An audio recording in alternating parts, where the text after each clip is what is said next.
Öncelikle Barış ve Demokrasi Partisi, Halkların Demokratik Partisi ve Demokratik Toplum Kongresi olarak biz dün Büyükşehir Belediye'mize yönelik fiili saldırıyı, insanlık dışı faşizan saldırıyı kınadığımızı ve bundan yılmadan inadına bir isyan ve irade göstermeyle halkımızın ve belediyelerimizin yanında olacağımızı ifade etmek istiyorum. Kürt Özgürlük Hareketi'ni askeri noktada bitiremeyen, Kürt Özgürlük Hareketi'ni alt edemeyen, Kürt siyasal hareketini iradesizleştirip teslim alamayanların çirkin oyunları devam ediyor. Devam edecek. Onlar Hamidi alaylarından beslenen 1970'lerin faşist paramiliter güçlerine dayanan 1990'ların Hizbullah tipi paramiliter örgütlerini besleyerek palazlandıran günün koruyucu sisteminden, paramiliter güçlerinden umut arayanların hileleridir. 1993'lerden günümüze dek nice faili meçhullere imza atanların yine sahneye konulduğu bir tiyatroyu izliyoruz.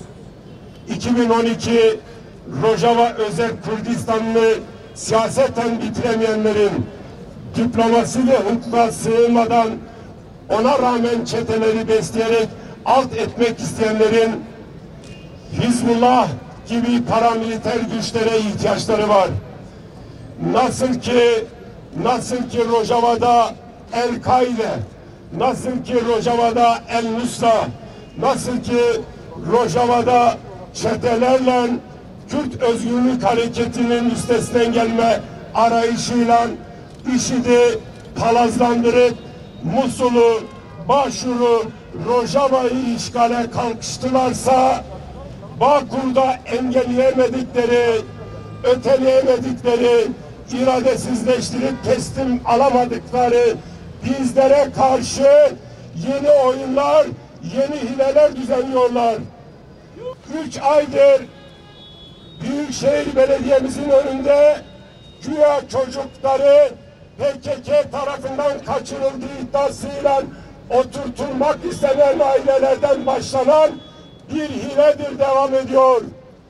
Onlar da biliyor, Allah da biliyor, kul da biliyor, dost da biliyor, düşman da biliyor ki PKK'nın değil çocuk, genç kaçırmaya ihtiyacı yok. Saldırtıp destek veren, meşru savunmada bulunan bizlere gazı da, suyu da ve plastik mermiyle sıkan AKP'dir. Bu saldırı bilerek, istenerek, bilinçli tertiplenmiştir. Kürt Özgürlük Hareketi'ne karşı, Kürt halk iradesine karşı Büyükşehir şahsında, Büyükşehir sıfatında belediyelerimize, halkın öz yönetim organlarına karşı bir tezgahtır, oyundur. O oyunu biliyoruz. Açığa çıkarıp boşa çıkardığımızın üzerinden de Özgür Özel Kürdistan'a ulaşacağız. Ulaşmanın mücadelesini sürdüreceğiz.